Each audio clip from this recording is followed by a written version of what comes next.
In the period of time that we did the hard enforcement on the campus that I started with, OTC, which started in October of 2004. I told you our policy went into effect in August of 03. We started enforcing it with the hard enforcement phase in October of 04. That's 14 months later. From 04 October till I retired in June of 08, there were 51 citations. But you didn't get a citation for a warning. No paperwork on that.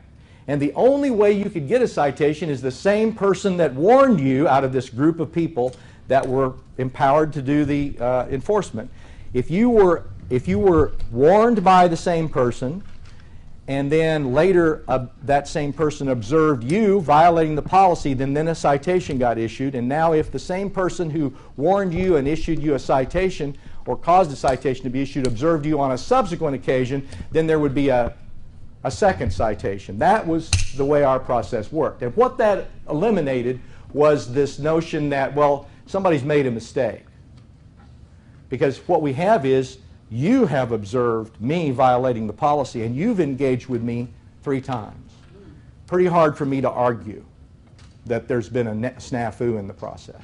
And I have a lot of administrators and people that aren't accustomed to doing this kind of thing to say, well, you know, first of all, I don't feel comfortable doing this, and that's true, but we'll talk about that, and it's very easy, and it's something you can become very comfortable doing. No problem. The other thing is, people are worried that it's going to take a lot of time, and I tell them, don't do that. Don't do that. Don't go out of your way.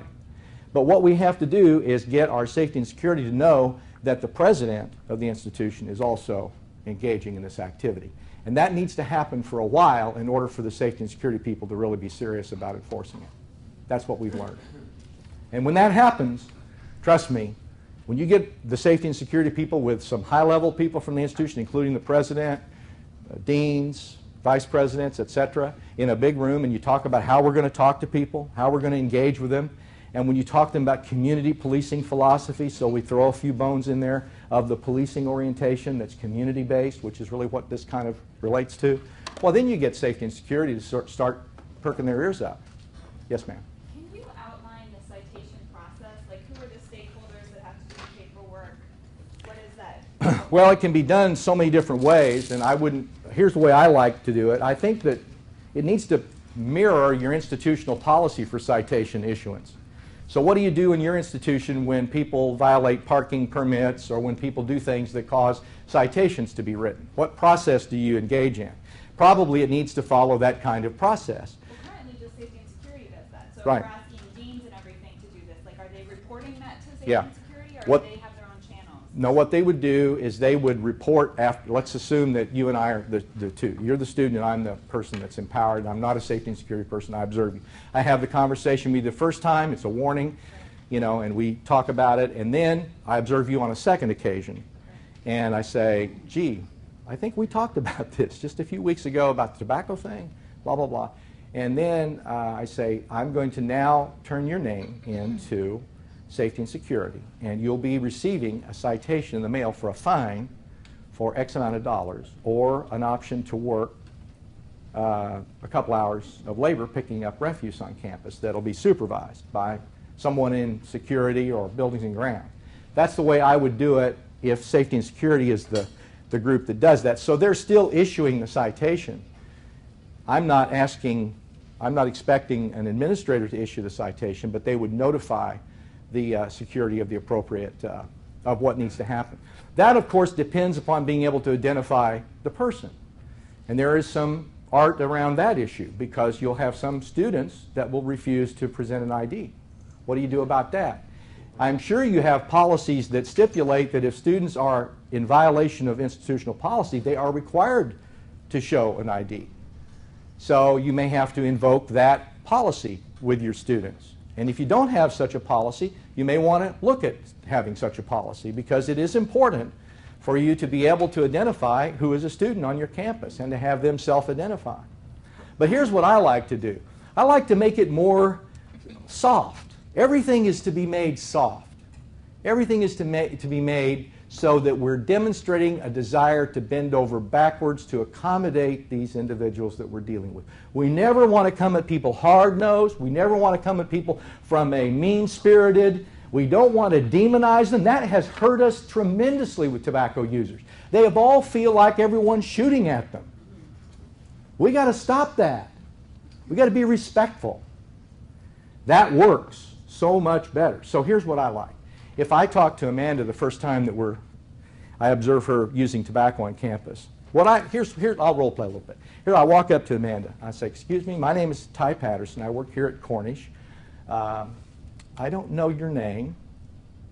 Are you a student here?" I am. Ah, okay. And your name is? What do you want?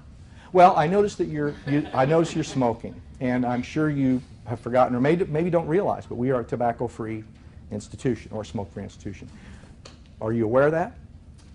I've heard about that, but I'm on the sidewalk, which isn't part of the campus, Yeah. so I don't think you actually get to ask me for my ID. So can we just wrap this up? Well, we can, Amanda. I'll be happy to do that. But what I need, it is true that we're on the sidewalk, but you're a student of the institution. Is that true? That's correct. We expect our students to be compliant with the policy out of respect to others and the environment. There are pregnant women who walk up and down the sidewalk who don't want to be exposed to the secondhand smoke that is being presented to them by people who smoke. So we need to have you understand that whether it's the sidewalk or not, the policy does apply to you, and we need you to be compliant. Can I count on you to be compliant in the future? Well, I'm not going to stop smoking on the sidewalk, but I won't smoke on our campus. Well, then I need to make you aware that if I observe you smoking on the sidewalk in a subsequent circumstance, it will result in a citation and a fine of 15 or 25, whatever it is, or a couple hours of labor. So just so you know. Okay? I'll worry about that when that happens. All right. Thank you very much. Now, Sounds just like this. yeah, very much. Well, believe me, Amanda has been dealing with, she's been dealing with resistance. You've been dealing with the resistance a lot. Now, one of the first things I like. You let the whole name thing just go. Yeah. You just let it go. I do, yeah. Because here's the thing. If I see her a second time, I know this is a combative individual. And I know that I'm trying to win this individual over. And I know I'm not going to win this individual over by being combative with her. It ain't going to happen. In fact, the first thing I should have said to her was, because what Amanda usually would do, or a person like Amanda would do, would be look to get rid of the cigarette. And you know what I like to say then? Don't get rid of your cigarette. I know you forgot about it, or didn't know the policy, or disagree with the policy. Go ahead and finish your cigarette. Do you mind if I chat with you a minute while you do that? I want approval. I want that person to say to me, oh, he's giving me permission. He's not going to hammer me. He's giving me permission to continue to smoke, right? And I want that, and then I move in. I don't wait for a verbal reply of yes, it's okay. I don't wait for a nod of the head. I just, in a nanosecond, move in and say, do you know why we have the policy? Because one of the most important things I need to do is convey to the person why we have the policy. That's a very powerful part of the process. But if the person is combative, you do not want to go there with the person. In fact, if Amanda used some bad language with me and said, get out of my face, I would say, I'm sorry you're choosing to respond this way. I'm just trying to help you understand our policy. Thank you. I will extricate myself from the situation. Now, when I engage with Amanda the next time, then, Amanda may be just as combative as she was, or we don't know how she's going to respond. But I will say, I remember we talked about this before. And Amanda might say, well, yeah, and I told you that I was going to go ahead and smoke out here. And I said, and I think I informed you that we would then issue a citation. That's right. And I said, so here's the deal. I'm going to do that. Now, if Amanda says, well, and let's say she refused to give me her name. Let's go there. She's so combative that when I asked her name, she didn't even give me her first name. I don't worry about that. I do not worry about that. I just have the conversation. Here's a couple of things to keep in mind. We aren't going to keep Amanda from violating the policy in this. She's already violated the policy. Everything that I do is geared to one thing, trying to help move Amanda to a mindset that will let her be compliant with the policy in the future.